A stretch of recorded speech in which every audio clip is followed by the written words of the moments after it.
Hi friends, welcome to Anu's kitchen. ഇന്ന് നമുക്ക് ഗോതമ്പ് മാവ് കൊണ്ട് വളരെ ടേസ്റ്റി ആയിട്ടുള്ള ഉണ്ണിയപ്പം എങ്ങനെ തയ്യാറാക്കാമെന്ന് നോക്കാം. ആദ്യം നമുക്ക് ഉണ്ണിയപ്പത്തിന് വേണ്ട ശർക്കര ഉരുക്കിയെടുക്കാം. അപ്പോൾ ഒരു പാനിലേക്ക് 200 ഗ്രാം ശർക്കര ചേർക്കാം. 200 ഗ്രാം ശർക്കര ചേർക്കുമ്പോൾ ഉണ്ണിയപ്പത്തിന് നല്ല മധുരം ഉണ്ടാവും. അപ്പോൾ നിങ്ങൾക്ക് മധുരം കുറവ് മതി എന്നുണ്ടെങ്കിൽ ഒരു 150 ഗ്രാം ഒക്കെ ചേർത്താലും മതി. ഇതിനകത്തേക്ക് നമുക്കൊരു അരക്കപ്പ് വെള്ളം ഒഴിച്ചിട്ട് ഇത് ഉരുക്കിയെടുക്കാം. ഇത് കുറച്ചൊന്ന് കുറുകിയിരിക്കുന്ന രീതിയിൽ ഉരുക്കിയെടുക്കുന്നതാണ് നല്ലത്. കാരണം ഒരുപാട് ലൂസായി പോയി കഴിഞ്ഞാൽ നമുക്ക് മാവ് തയ്യാറാക്കുമ്പോൾ, ഉണ്ണിയപ്പത്തിൻ്റെ മാവ് തയ്യാറാക്കുമ്പോൾ ഈ ഫുള്ള് ശർക്കര ചിലപ്പോൾ ചേർക്കാൻ പറ്റാതെ വരും.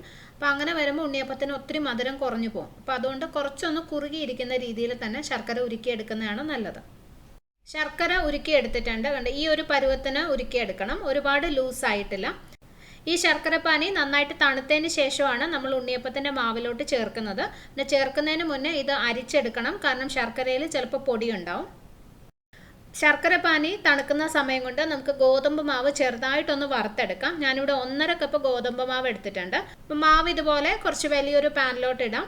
ഇനി ഇത് ചെറിയ തീയിലിട്ടിട്ട് ഇങ്ങനെ ഇളക്കി കൊടുക്കാം. ഏകദേശം 1 മിനിറ്റ് ഇളക്കുമ്പോൾ മാവ് നന്നായിട്ടൊന്ന് ചൂടാവും, അത്രയും മതി. അല്ലാതെ അതിൻ്റെ നിറം ഒന്നും മാറാൻ പാടില്ല. ഇപ്പം മാവ് നന്നായിട്ട് ചൂടായിട്ടുണ്ട്. ഞാൻ സ്റ്റൗ ഓഫ് ചെയ്തു. ഇനി ഇത് വേറൊരു പാത്രത്തിലിട്ട് വെക്കാം.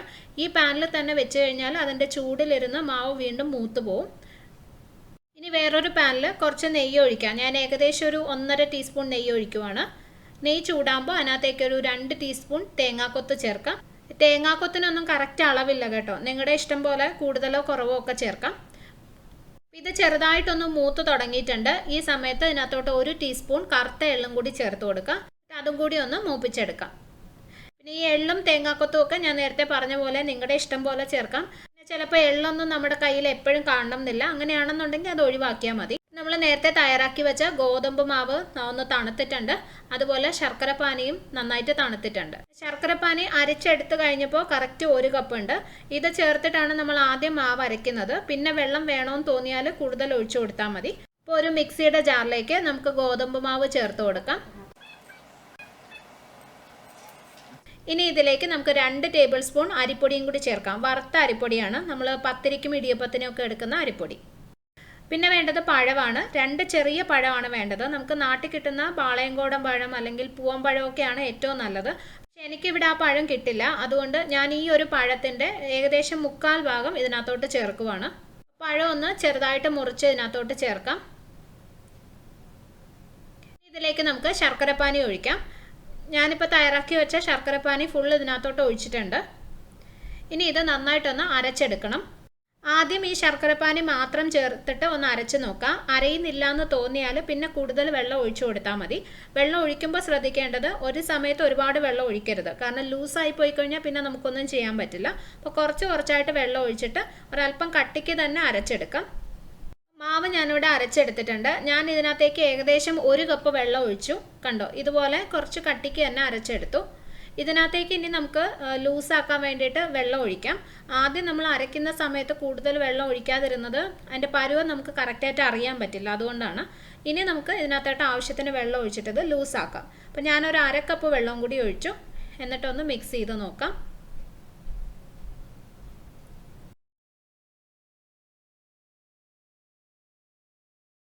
അപ്പോൾ ഇത് പരുവം കറക്റ്റ് ആയിട്ടുണ്ട്. കണ്ടോ, ഈ ഒരു കൺസിസ്റ്റൻസിയിലാക്കി എടുക്കണം. അപ്പോൾ ഞാൻ എല്ലാം കൂടി ഇതിനകത്ത് 1.5 കപ്പ് വെള്ളമാണ് ഒഴിച്ചത്. അരയ്ക്കുന്ന സമയത്ത് 1 കപ്പ് ഒഴിച്ചു. പിന്നെ ഇപ്പോൾ ലൂസാക്കാൻ വേണ്ടിയിട്ട് 1/2 കപ്പും കൂടി ഒഴിച്ചിട്ടുണ്ട്. പക്ഷെ അത് നിങ്ങൾ ഉപയോഗിക്കുന്ന ഗോതമ്പ് പൊടി പോലെ കുറച്ചൊക്കെ വ്യത്യാസം വരാം. നിങ്ങൾ അതിൻ്റെ പരുവം നോക്കി ചെയ്യണം. ഇനി ഇതിലേക്ക് നമുക്ക് നേരത്തെ നെയ്യിൽ വറുത്ത് വെച്ച തേങ്ങാക്കൊത്തും എള്ളും ചേർക്കാം. അതിൻ്റെ കൂടെ ഒരു നുള്ളു ഉപ്പും കൂടി ചേർക്കാം. ഉപ്പ് ചേർക്കുന്നത് മധുരം ഒന്ന് ബാലൻസ് ചെയ്യാൻ വേണ്ടിയിട്ടാണ്. എന്നിട്ട് എല്ലാം കൂടി നന്നായിട്ടൊന്ന് ഇളക്കി യോജിപ്പിച്ച് കൊടുക്കാം. ഇതിനകത്തേക്ക് നമ്മൾ ബേക്കിംഗ് സോഡയൊന്നും ചേർക്കുന്നില്ല. അപ്പോൾ മാവ് റെഡി ആയിട്ടുണ്ട്. ഇത് നമുക്കൊരു 3 മണിക്കൂർ മാറ്റി വെക്കണം. അതിന് ശേഷമാണ് ഉണ്ണിയപ്പം തയ്യാറാക്കുന്നത്. ചെറിയ ചൂടുള്ള സ്ഥലത്ത് വെച്ച് കഴിഞ്ഞാൽ അതായിരിക്കും നല്ലത്.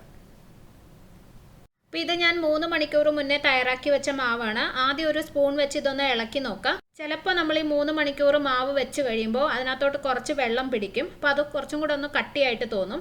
അങ്ങനെയാണെങ്കിൽ ആവശ്യത്തിന് വെള്ളം ഒഴിച്ചിട്ട് അതൊന്നും കൂടെ ഒന്ന് ലൂസാക്കണം. പക്ഷേ ഇതിപ്പോൾ കറക്റ്റ് പരുവാണ്. നമ്മൾ നേരത്തെ തയ്യാറാക്കി വെച്ച അതേ പരുവത്തിൽ തന്നെയാണ് ഇരിക്കുന്നത്. അപ്പോൾ അതുകൊണ്ട് കൂടുതൽ വെള്ളം ഒഴിക്കേണ്ട ആവശ്യമില്ല. അപ്പോൾ മാവ് റെഡി ആയിട്ടുണ്ട്. നമുക്കിനി ഉണ്ണിയപ്പം ചുട്ടെടുക്കാം. ഉണ്ണിയപ്പം ഫ്രൈ ചെയ്യാൻ വേണ്ടിയിട്ട് ഞാനൊരു പാനിൽ എണ്ണ ഒഴിച്ച് വെച്ചിട്ടുണ്ട്. വെളിച്ചെണ്ണയാണ് ഉപയോഗിക്കുന്നത്. ഇപ്പം നിങ്ങളുടെ കയ്യിൽ ഉണ്ണിയപ്പച്ചട്ടി ഇല്ലെങ്കിൽ വെറുതെ ഒരു പാനിൽ ഈ മാവ് കുറച്ച് കുറച്ചായിട്ട് കോരി ഒഴിച്ച് ചുട്ടെടുക്കാം. ഉണ്ണിയപ്പത്തിൻ്റെ അതേ ഷേപ്പ് കിട്ടത്തില്ലെന്നേ ഉള്ളൂ. അപ്പം എണ്ണ നന്നായിട്ട് ചൂടായിട്ടുണ്ട്. നമുക്കിതിനകത്തേക്ക് മാവ് ഒഴിക്കാം. നമ്മളിപ്പോൾ ഒഴിച്ചിരിക്കുന്ന ഈ എണ്ണ ഉണ്ടല്ലോ, ആ എണ്ണയിൽ തന്നെ നമ്മൾ ഈ തയ്യാറാക്കി വെച്ച മാവ് ഫുള്ള് നമുക്ക് ഫ്രൈ ചെയ്തെടുക്കാൻ പറ്റും. കൂടുതൽ എണ്ണ വേണ്ടി വരത്തില്ല. കാരണം ഇതിനകത്ത് ബേക്കിംഗ് സോഡ ചേർത്തിട്ടില്ലാത്തതുകൊണ്ട് തന്നെ വളരെ കുറച്ചേ എണ്ണ പിടിക്കത്തുള്ളൂ. അപ്പോൾ ആവശ്യത്തിന് മാവ് ഒഴിച്ചിട്ടുണ്ട്.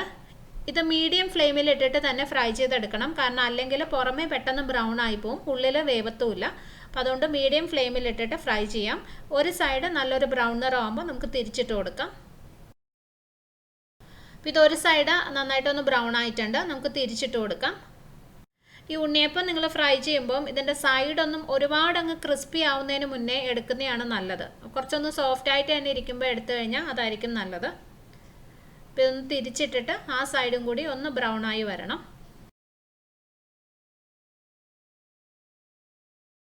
ഈ ഉണ്ണിയപ്പം റെഡി ആയിട്ടുണ്ട്. നമുക്കിത് എണ്ണയിൽ നിന്ന് മാറ്റാം. എണ്ണയിൽ നിന്ന് മാറ്റി വേറൊരു പാത്രത്തിൽ ഞാനിവിടെ ടിഷ്യൂ പേപ്പർ ഇട്ട് വെച്ചിട്ടുണ്ട്. അതിനകത്തോട്ട് ഇട്ട് കൊടുക്കാം.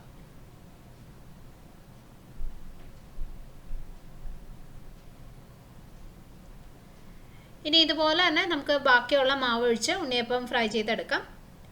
എൻ്റെ ഉണ്ണിയപ്പച്ചട്ടി ശരിക്കും കുറച്ച് ചെറുതാണ്. അപ്പോൾ അതുകൊണ്ട് കുറച്ച് മാവേ ഒഴിക്കാൻ പറ്റുള്ളൂ.